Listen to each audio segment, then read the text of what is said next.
Welcome to the second half of a video that you didn't think was a two-parter in the first place. That's right, the top 10 rarest LoL skins are finally here. 2010 was a great year for Canada. The syrup harvest was bountiful and the snow only knocked out the country's electricity once. But something else happened in Canada that year, a monumental event that captured the attention and imagination of nations the world over. No, I'm not talking about the Olympics, I'm talking about the commemorative Winter Games skins. Vancouver Amumu, Team Spirit Anivia, Ice Toboggan Corky, The Mighty Jacks, Festival Cassidan, Whistler Village Twitch, and my personal favorite, Curling Vagar, get this list off to a chilly start at number 10. Riot jumped on the April Fool's bandwagon pretty early on in the development cycle, considering that when Earth the Manatee was announced back in April of 2009, the game was still in beta. The joke continued for a whole year, and on April 1st of 2010, Riot stated that they had finally worked out the kinks and were ready to release the minigun-wielding Manatee. Unfortunately for Earth, Warwick was ready with the gank. Warwick donned Earth's likeness in a skin that was purchasable for a whopping 5,000 RP, which was subsequently discounted by 99%. If you were one of the lucky few who bought into this gag, then you quickly found out that the rarity of this skin was no laughing matter.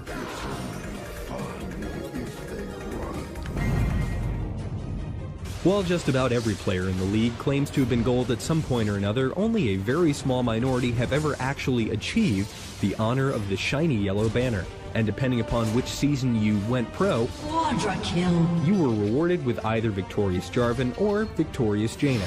These two skins are a surefire way to reassure your teammates of your elite skills and potentially grab a compliment or two in the process. An enemy has been slain. The seasonal festivities have come and gone countless times in the league, but if you're familiar with Pokemon cards, then you know that the first edition is always the most valuable, and the same can be said for the Snowdown skins. Snow Bunny Nidalee, Happy Elf Teemo, Workshop Nunu, Old Saint Zillion, and Earnest Elf Tristana make up the roster of the first ever Snowdown Showdown in 2009. These skins are as festive as they are rare, and just so we're clear, that's really, really rare. Shut down. When summoners think of PAX, they think of Jax, and for good reason. This skin first debuted to attendees of PAX back in 2010. In fact, the entire skin is a reference to the cardboard tube samurai from the Penny Arcade comic. Complete with big straw hat and the likeness of a certain 80s gaming icon on his cloak, PAX Jax is easily the most iconic PAX skin. Unfortunately though, he's not the rarest, but that doesn't mean he can't kick ass.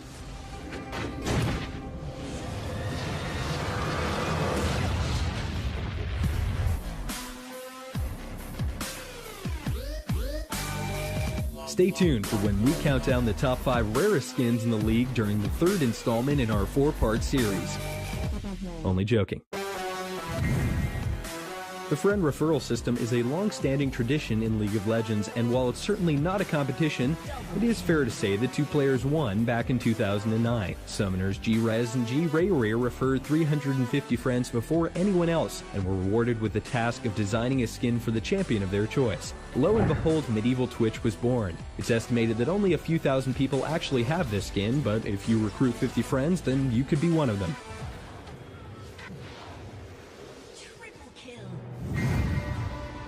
Triumphant Rise is deceivingly rare since it's only available to those who, quote, win official competition matches, so you might assume that the only people who own this skin are the members of the LCS bracket.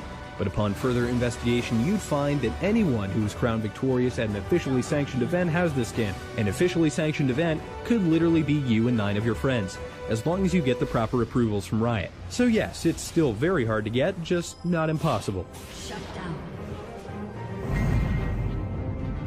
If you tested League of Legends back in beta, then you definitely deserve something for your trouble, considering that League wasn't nearly the hyper-polished game it is now back in 2009.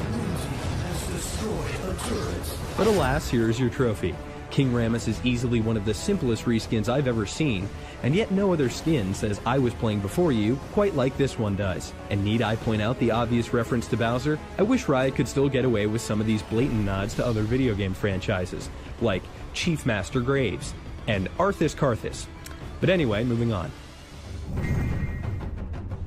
Black Alistair and Human Rise, much like Silver Kale and Goth Annie, were acquired from purchasing the deluxe edition of the game. The only difference being that Black Alistair and Human Rise were rewards for pre-ordering it. An enemy has been slain. With over 3,000 games played, I've seen one of these skins a total of once. Maybe it's because they're hideously ugly, but I think it's probably because no one had the foresight to pre-order the deluxe edition of a free-to-play game back in 2009.